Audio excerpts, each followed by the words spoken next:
ట్విస్టులు దెబ్బ మీద దెబ్బ ఆగు ప్రతి సీను క్లైమాక్స్ లా ఉంటది.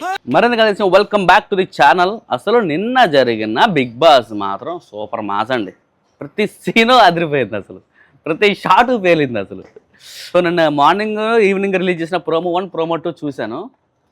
చూసిన తర్వాత నేను సుమన్ అన్నది చాలా ఎమోషనల్ అనిపించింది. అంటే తన పాయింట్స్ అని వెళ్ళిపోయిన తర్వాత ఎవరికి ఇవ్వాలంటే భరణి గారి దగ్గరికి కలిసి మీరే సార్ నాకు ఉన్నది, నాకు ఇక్కడ ఇంకెవరు ఉన్నారు అనేసి నేను మీకే నా పాయింట్స్ అని ట్రాన్స్ఫర్ చేస్తానంటే భరణి గారు అన్నారు నాకు ఇవ్వడం ఓకే, బట్ ఇంకొకరు ఉన్నారు సరైన పర్సన్, తను కూడా ఎవరు అని ఆలోచిస్తే సంజన గారు, సో తనకిస్తే ఇంకా బాగుంటుంది అన్నట్టు తను చెప్పాడు. ఆ ప్రోమో చూసినాడు నాకు చాలా బాగా చిన్న ఎమోషనల్ ఫీల్ అయ్యా. కానీ అదే ప్రోమోలు చూసిన తర్వాత ఫుల్ చూసినప్పుడు అనిపించింది అనవసరంగా నేను మార్నింగ్ ప్రోమోలు చూసాడే, ఇంకా అదే ప్రోమోలు చూడకపోతే ఇంకా బాగా ఎంజాయ్ చేసేవాడు నేను ఫీలింగ్ వచ్చింది నిన్న మాత్రం. సో మరింత ఆలస్యం welcome back to the channel. ఈరోజు ఫుల్ ఎపిసోడ్ కోసం మాట్లాడుకుందాం. సో యాజ్ ఇట్ ఈజ్ మనం చూసినట్టే నిన్న ప్రోమో వదిలినట్టు ఫస్ట్ సుమన్ టాపిక్ వచ్చింది. తక్కువ పాయింట్లు ఉన్నని రిమూవ్ చేస్తారు కాబట్టి ఆబ్వియస్గా సుమన్ గారి తక్కువ పాయింట్స్ ఉన్నాయి కాబట్టి ఆయన తీసేయాలి. సో తీసేస్తే మీ పాయింట్లో ఉన్నవన్నీ షేర్ చేయాలి సగం అంటే. సో సుమన్ అన్న ఫీల్ అయ్యి నా పాయింట్స్ అన్ని భరణి గారికి ట్రాన్స్ఫర్ చేస్తాను ఫిక్స్ అయ్యాడు. భరణితో కూడా మాట్లాడాడు. నాకు ఇలా అనగానే ఫస్ట్ నా మైండ్లోకి మీరే వచ్చారండి, మీరు తప్ప నాకు ఇంకెవరు ఉన్నారు హెల్ప్ చేసేవాళ్ళు కానీ ఇది కానీ, సో నాకున్న పాయింట్స్ అని మీకు ట్రాన్స్ఫర్ చేస్తానంటే భరణి గారు దానికి హ్యాపీ ఫీల్ అయ్యాడు. బట్ నాకంటే ఇంకొకరు సరైన పర్సన్ ఉన్నారు, తనకి చేస్తే ఇంకా బాగుంటుంది అని చెప్పితే ఇంకెవరు అంటే సంజన గారి టాపిక్ వచ్చింది. సో సుమన్ వెళ్ళేసి సంజనకి తన దగ్గర ఉన్న పాయింట్స్ అని ఇచ్చేసాడు.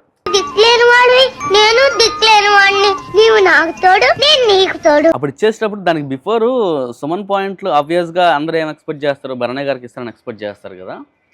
సో ఎవరు ఎమాన్యుయల్ ఇంకా కళ్యాణ్ కూడా మాట్లాడుకున్నారు. ఫర్ ఎగ్జాంపుల్ సుమన్ అన్న ఇప్పుడు వెళ్ళేసి తన పాయింట్స్ భరణి గారికి ఇచ్చారంటేనా తను ఆల్రెడీ 250 260లో ఉన్నాడు, దెబ్బగా వెళ్ళిపోతాడు 360 370 దాకా, అసలు కనీసం పట్టుకోలేము అని చెప్తారు. అది కరెక్టే పాయింట్ యాక్చువల్గా. కానీ భరణి గారు సాక్రిఫైస్ చేశారు.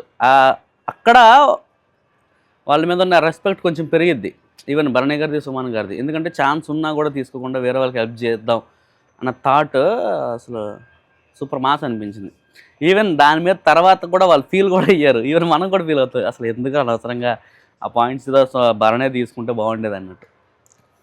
సో అది అయిపోయిన తర్వాత ఆబ్వియస్గా నెక్స్ట్ ఏమొచ్చింది, నెక్స్ట్ గేమ్లో ఎవరినో వాళ్ళు తీసేయాలి కదా.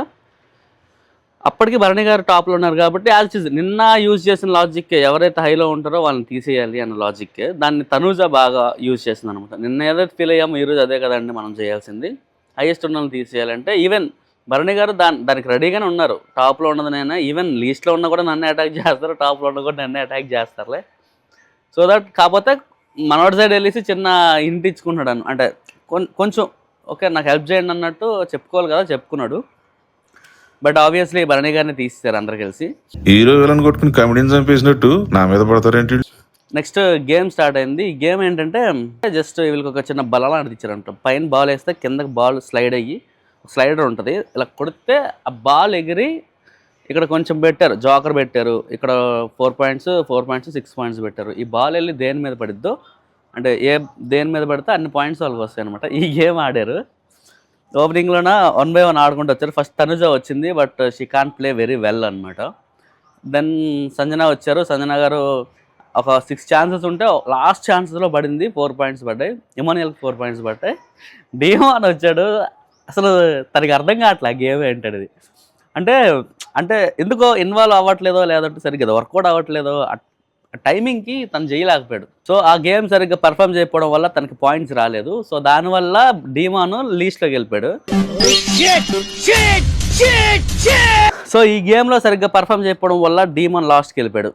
సో ఇప్పటికి ఆల్రెడీ సుమన్ కొన్ని పాయింట్లు ఇవ్వడం, సంజన గారు 40 పాయింట్స్ సంపాదించుకోవడం వల్ల సంజన టాప్ అయింది, తనుజ నెక్స్ట్ అయింది. ఆ తర్వాత ఎమాన్యుయల్, భరణి అండ్ డిమాన్కి వెళ్ళిపోయారు. సో లాస్ట్లో ఉన్నది డిమాన్ కాబట్టి ఆబ్వియస్గా నెక్స్ట్ టాస్క్ ఏంటి, లీస్ట్లో ఉన్న తీసేయాలి, వాడి పాయింట్లు ఎవరికైనా ఇవ్వాలి. యాక్చువల్గా ఇంకా డిమాన్ మెంటల్గా ఫిక్స్ అయిపోయాడు, ఈ అమ్మ జీవితం ఏంటి ఇలా అయిపోయింది అనేసి. సో డిమాన్ పాయింట్లు వేరే వాళ్ళకి షేర్ చేయాలంటే డిమాన్ వెళ్ళేసి తనుజాకి ఇచ్చేసాడు తన పాయింట్స్ అన్ని. సో దట్ దానివల్ల తనుజ వెళ్ళి టాప్లో కూర్చుంది, తర్వాత సంజన, తర్వాత ఎమాన్యుయల్, తర్వాత Bharani garu. So next game నుంచి ఎవరిని తీసేయాలి అన్నప్పుడు ఆబ్వియస్గా ఈసారి ఏం చేశారు, టాప్ నుంచి తీసేయాలి కదా, నేను తనుజాని తీసేయాలి అని చెప్పేసి భరణి గారు ఓటేస్తే ఒకరిని తీసేయాలన్నప్పుడు మళ్ళీ డిస్కషన్ వచ్చింది. ఎవ్రీ టైము సుమన్ గారి నుంచి అంటే లెఫ్ట్ నుంచి రైట్గా వెళ్తుంది కదా, ఈసారి భరణి గారు ఏమన్నారంటే ప్రతిసారి ఇటు నుంచే వస్తుంది కదా, ఈసారి మీ సైడ్ నుంచి రావాలన్నట్టు కళ్యాణ్ సైడ్ నుంచి అడిగితే కళ్యాణ్ నువ్వు ఇదేంటంటే బాబు నన్ను మధ్యలో ఇరికించారని చెప్పాడు. బట్ ఇట్స్ ఓకే అన్నట్టు తన ఓటు భరణికి వేస్తాడు అనమాట. ఆ తర్వాత కొంచెం డిస్కషన్ అయింది. తనూజ ఏమో అంటే ఎవరికన్నా ప్లేస్మెంట్స్ మారిపోయారు. మేమెందుకు ఫస్ట్ వేయాలి, మీరు అటు నుంచి వస్తుంది కదా ఎవ్రీ టైమ్, ఈసారి కూడా అటు నుంచి వేయాలన్నట్టు. సో ఏదో చిన్న డిస్కషన్ అయ్యి సుమను, డీమాన్ అండ్ తనూజ వెనక్కి వెళ్ళిపోయారు. మేము లాస్ట్లో వేస్తామన్నట్టు. సో నెక్స్ట్ ఇమానియల్ వేసాడు. ఇమానియల్ కూడా భరణికే వేసాడు. సంజన తనూజకి వేసింది. భరణి గారు కూడా తనూజకి వేశారు. తనూజ సంజనకి వేసింది. డీమాన్ భరణికి వేసాడు. అండ్ లాస్ట్లో సుమన్ వచ్చి ఇమాన్కి వేసాడు. సో వాడెవరు ఎలా చేసినా కూడా చివరికి ఎలా ఏమైందంటే ఎక్కువ పాయింట్స్ భరణి గారికి రావడం వల్ల మళ్ళీ భరణి గారిని తీసేశారు. అరే ఈడో పెద్ద ఇలాఖాతా మాఫియా నడుస్తున్నదిరా. ఇది ఇంక భరణి గారు ఇంకేం చేస్తాం అన్నట్టు లైట్ అయిపోయారు. లైట్ అయిపోయిన తర్వాత మళ్ళీ గేమ్ స్టార్ట్ అయింది. అప్పటికే లీడ్లో ఉన్నది తనూజ, తర్వాత సంజన, తర్వాత ఇమానియల్, లాస్ట్లో భరణి గారు. సో భరణి గారు ఈ గేమ్ ఆడకపోవడం వల్ల మళ్ళీ పాయింట్లు వచ్చే ఛాన్స్ పోయింది. సో దట్ ఇంకో గేమ్ ఏంటి, థర్డ్ గేమ్ ఆడారు. థర్డ్ గేమ్లో ఏంటంటే ఒక చిన్న లాకర్ లాంటిది ఇచ్చేసి వీళ్ళు ఓట్ అప్పీల్ చేసుకునేలాగా చిన్న గేమ్ పెట్టారు. ఈ గేమ్లో కొంచెం డిస్టర్బెన్స్ అయింది. ఇమానియల్ ఆబ్వియస్గా బాగా ఆడతాడు, తనూజ కూడా బాగా ఆడింది. సంజన ఆడుతూ తనకి ఇచ్చిన ఏదైతే ఆ ఎలిమెంట్స్ ఇచ్చారో చిన్న బ్రేక్ అవ్వడం వల్ల మధ్యలో పాజ్ ఇచ్చారు. పాజ్ ఇచ్చేసి మనం ఈక్వాలిటీ మెయింటైన్ చేద్దామని డీమన్ అంటే దానికి తనూజ ఒప్పుకోలేదు. ఎట్లా ఒప్పుకుంటారు, మనం స్ట్రైట్గా నిలబెట్టాం వర్డ్స్, ఆమె స్లైడ్ చేసింది. సో దట్ నేను కూడా చేయొచ్చు అని ఏదో చిన్న డిస్కషన్ పెడితే ఇంకా సంజన ఏమో నాకు ఎవడ సాయం అక్కర్లేదు, నేనే పెట్టుకుంటా అన్నట్టు తను మళ్ళీ గేమ్ స్టార్ట్ చేస్తా అన్నట్టు స్టార్ట్ చేసింది. కాకపోతే ఇక్కడ ప్లస్ ఏంటంటే పాయింట్స్ 100 నుంచి కాదు 40-30, 50-40-30. సో దట్ పెద్ద డిఫరెన్స్ ఏం లేదు కాబట్టి పెద్ద మ్యాటర్ అవ్వలేదు. మళ్ళీ సంజన గారు ఆడారు. ఇక్కడ టైం బజర్ మోగేలోపు ఫస్ట్ ఇమానియల్ ఫట్ కానించాడు. తర్వాత తనూజ, తర్వాత కొంచెం టైం తీసుకొని సంజన కూడా గేమ్ ఫిల్ చేసింది. సో అట్లా ఫినిష్ అయ్యేటప్పటికల్లా ఫస్ట్ ప్లేస్ ఇమానియల్కి వచ్చినా కూడా పాయింట్స్ వైజ్ చూసుకుంటే తనూజకి ఎక్కువ ఉన్నాయి కాబట్టి టాప్లో తనూజ ఉండింది, తర్వాత సంజన ఉండింది, తర్వాత ఇమానియల్ ఉన్నారు. ఇది మనకి ఎపిసోడ్ ఫినిషింగ్ అయ్యేటప్పటికల్లా ఈ 3 బ్లాక్స్ ఇలా ఉన్నాయి ర్యాంకింగ్స్. సో నెక్స్ట్ గేమ్లోంచి బిగ్ బాస్ ఏం చెప్పాడు, నెక్స్ట్ గేమ్లో నువ్వు ఓవరాల్గా 3 ఉన్నారు కదా, సో తనూజ టాప్లో ఉంది కాబట్టి తనూజని బిగ్ బాస్ అడిగారు అనమాట, మీరు నెక్స్ట్ ఎవరిదో ఆడదాం అనుకుంటున్నారు అనేసి. సో ఆబ్వియస్గా తనూజకి ఎలా ఉంటుంది, కొంచెం కంపారిటివ్లీ ఇమానియల్ స్ట్రాంగ్ కాబట్టి, అంటే ఫిజికల్గా కానీ దేంట్లో కానీ కొంచెం స్ట్రాంగ్గా ఉంటాడు కదా, అండ్ గేమ్ కూడా బాగా ఆడతాడు. సో దట్ తనేం చేసిందంటే తన సైడ్ తీసుకొని సంజనాకి ఓటేసింది అనమాట. అంటే అది ఫేరే, ఎందుకంటే తను గెలవాలనుకుంటే తనకంటే వీక్గా ఉన్న వాళ్ళతో ఆడడం బెటర్. ఏదో పొగరకో లేదంటే ఏదో గొప్పగా పోయి నీకంటే బెటర్ ఉన్నట్టు ఆడడం అనుకో, ఆడు డెఫినెట్గా గెలిచేస్తాడు. సో దట్ అట్లా సంజనాతో గేమ్ పెట్టుకుంది. ఇంతలో మనకి ఆడియన్స్ వాళ్ళు వస్తున్నారు కదా ఎవ్రీడే వీడియో అంటే ఓట్ అపీల్ చేసుకోవడానికి.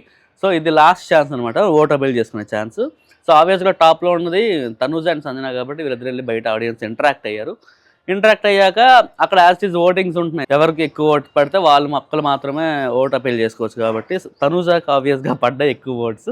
సో తనూజ మళ్ళీ సెకండ్ టైం ఓట్ అపీల్ చేసుకుంది, please vote for me and so అన్నట్టు. సో అలా జరిగింది. దీంట్లో ఆడియన్స్ కూడా మామూలు క్వశ్చన్స్ వేసుకోవచ్చు. సో అట్లా క్వశ్చన్స్ వేసే టైంలో ఒక ఆయన వచ్చేసి ఆడియన్స్ నుంచి ఒక ఆయన వచ్చి తనూజకి ఒక క్వశ్చన్ వేసాడు అనమాట. ఏంటది, ఇమానియల్లో మీతో ఫ్రెండ్గా అంటారు కానీ మీరెందుకు తనని ఫ్రెండ్లా ట్రీట్ చేయట్లేదు, మొన్న ఒకసారి గొడవ అయింది, తర్వాత మీరు 2 వీక్స్ తనతో మాట్లాడలేదు అంటే తనూజ ఏమన్నది, నేను మాట్లాడుతున్నాను, తను కూడా నన్ను చాలాసార్లు చాలా మాట్లాడాను, నేను పడలేదా మాటలు, నేనే కదా తను కూడా వచ్చి నాతో మాట్లాడలేదంటే ఇంకా ఆడియన్స్ నుంచి వచ్చిన ఆయన చాలా స్ట్రాంగ్గా అంటున్నారు అనమాట. అంటే మీరే మాట్లాడేశారు, మళ్ళీ మీరే గ్యాప్ ఇచ్చారు మాట్లాడడానికి, మీరు వెళ్ళి మాట్లాడచ్చు కదా, తను చాలాసార్లు మీరు అన్న మాటలను తీసుకుంటున్నాడు, పడుతున్నాడు, కానీ మీరు ఎందుకు అలా ఉండట్లేదు, ఈ విషయంలో మీరు సరిగ్గా లేరు అన్నట్టు తను చెప్పాడు ఆడియన్స్ నుంచి. అంటే వచ్చిన ప్రతిసారి కొంచెం పాజిటివ్గా అని చెప్తారు కదా, బట్ ఈ టైంలో ఈ టాపిక్ వరకు మాత్రం ఆయన వచ్చి కొంచెం నెగిటివ్గా చెప్పాడు అనమాట. ఇమానియల్ చాలా మంచివాడు అన్నట్టు. ఇలా తగులుకున్నాడు. సో దానికి సైడ్ నుంచి ఇమానియల్ చూసుకుంటూ చూడు అర్థం చేసుకో అన్నట్టు చెప్తున్నాడు. ఆ తర్వాత తను ఓట్ అపీల్ చేసుకుంది, ఎపిసోడ్ ఎండ్ అయిపోయింది అక్కడితో. కాకపోతే ఈ ఎపిసోడ్లో ఏంటంటే అండి అసలు చాలా మార్పులు జరిగాయి. అంటే ఓపెనింగ్లో మనకి ఎవరైతే సంజన గ్రాఫ్ ఈ ఎపిసోడ్ వరకు మాత్రం టూ మచ్ హయ్యర్ ఉండింది, భరణి గారిది లో నుంచి హై నుంచి లోకి పడిపోయింది. సుమన్ గారి పాయింట్స్ వచ్చేంత వరకు సంజన లీస్ట్లో ఉన్నది, సుమన్ గారు పాయింట్ రాగానే టాప్ 2కి వెళ్ళిపోయింది.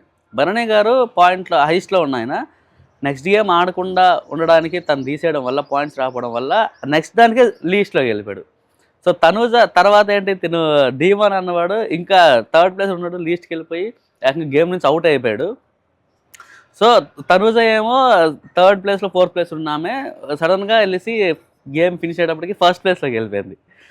సో ఇమానియల్ ఒకడే ఆ సెంటర్లో అక్కడెక్కడ తిరుగుతున్నాడు తప్ప, అంటే ఓపెనింగ్ స్టార్టింగ్లో ఇమానియల్ టాప్లో ఉండే, బట్ ఫినిషింగ్ అయ్యేటప్పుడు థర్డ్ ప్లేస్కి వచ్చాడు కదా. బట్ సంజన గారు మాత్రం టూ మచ్ అండి, అసలు జీరో నుంచి తనూజ ఎట్లా తను ఎఫర్ట్ చేస్తుంది ఫస్ట్ గేమ్ నుంచి, తను ఒక స్ట్రాటజిక్గా ఆడుకుంటూ వచ్చింది కాబట్టి తను ఆ పాయింట్స్ తీసుకోవడం లేదంటే ఆ సపోర్ట్ దొరకడం ఇట్స్ ఓకే. కానీ బట్ సంజన అది వీ కాంట్ ఎక్స్పెక్ట్. అసలు తను అంటే కంప్లీట్ నెగిటివ్తో కంప్లీట్ జీరోలో ఉన్నామే అసలు టాప్కి వెళ్ళిపోవడం ఏంటనేది, అంటే టాప్ 2లో ఉంది ప్రజెంట్. అసలు ఆ గ్రాఫ్ మాత్రం టూ మచ్గా ఉందన్నమాట. అంటే ఒకరు చేసిన మిస్టేక్స్ ఇంకొకరికి హెల్ప్ అయిపోతుంది. సుమన్ గారిని తీసేసి మీ పాయింట్స్ వేరే వాళ్ళకి ఇవ్వాలి అనుకున్నప్పుడు భరణి గారు మేబీ తన సైడ్ తీసుకుని ఉంటే మాత్రం భరణి అనేవాడు ఈ ఫినిషింగ్ అనేవి టాప్లో ఉండేవాడు. ఈవెన్ రేపటి గేమ్లో కూడా, అంటే ఈ రోజు ఆడే గేమ్లో కూడా ఎవడు అందుకునేవాడు కాదేమో, ఎందుకంటే 370, 380 అయిపోతున్నాం. ఇంకొక గేమ్ ఆడినా 400 దాకా వెళ్ళిపోయింది ఆయన. కానీ అన్ఫార్చునేట్లీ ఏమైందంటే ఆయన అక్కడ పాజిటివ్గా స్టాండ్ తీసుకోవడం వల్ల తన లీస్ట్లోకి వెళ్ళిపోయి 2 times గేమ్ ఆడకుండా ఉండిపోయాడు. సో ఈ విషయంలో అంటే ఫస్ట్లో మనకి బాగానే అనిపించినా కూడా తర్వాత అబ్బా మనవాడే ఛాన్స్ తీసుకుని సుమన్ పాయింట్స్ అని మనవాడు తీసుకుంటే బాగుండేమో అనిపించింది. అండ్ చూడాలి ఇంకా ప్రజెంట్ తనుజ ఏమంటుంది, నేను సంజన గారితో ఆడతా ఉంటుంది కాబట్టి ఈ నైట్ జరిగే ఎపిసోడ్లో అసలు అంటే యాస్టీజ్ ఏంటి లీస్ట్లో ఉన్న పాయింట్లు వేరేకి ఇచ్చేయాలి కాబట్టి ఇమానియల్ పాయింట్లు ఇచ్చేస్తాడా, లేదంటే ఇమానియల్ని కూడా ఉంచుతారా, అసలు గేమ్ ఎలా అవుతుంది, లేకపోతే గేమ్ అయ్యాక డిసైడ్ చేస్తారా అది చూడాలి. అంటే ఇప్పుడు సంజన గారి రేంజ్ సడన్గా పెరిగిపోయింది కదా. ఈవెన్ అంటే సంజనాని అన్ఫార్చునేట్లీ రేపున్న గేమ్లో తనుజ సరిగ్గా పర్ఫార్మ్ చేయకపోతే సంజన వెళ్ళి టాప్లో కూర్చుంటుంది ఇంకా. ఓకే, నిన్న ఎపిసోడ్ కోసం మీకేమనిపించిందో మీరు కింద కమెంట్స్లో చెప్పండి. వీడియో కనుక నచ్చితే లైక్లు, షేర్లు, సబ్స్క్రైబ్ చేయండి. So please basic YouTube rules ప్రకారం కొన్ని గంటల వాచ్ అవర్స్ ఉండాలి, కొన్ని మంది సబ్స్క్రైబర్స్ ఉండాలి, 1000 సబ్స్క్రైబర్స్ ఉండాలంట మనకు మానిటైజ్ ఛాన్స్ రావాలంటే. సో దట్ అక్కడ వరకు కనీసం హెల్ప్ చేయండి ప్లీజ్. వీడియో కనుక నచ్చితే డెఫినెట్గా సబ్స్క్రైబ్ చేసుకోండి, వేరే వాళ్ళు షేర్ చేయండి. వీడియో పుష్ అవ్వడానికి కమెంట్స్, లైక్స్ హెల్ప్ అవుతాయి. సో 2 చేస్తే బాగుంటుంది. నమస్కారం, మళ్ళీ కలుద్దాం రేపటి వరకు. అంతవరకు బాయ్.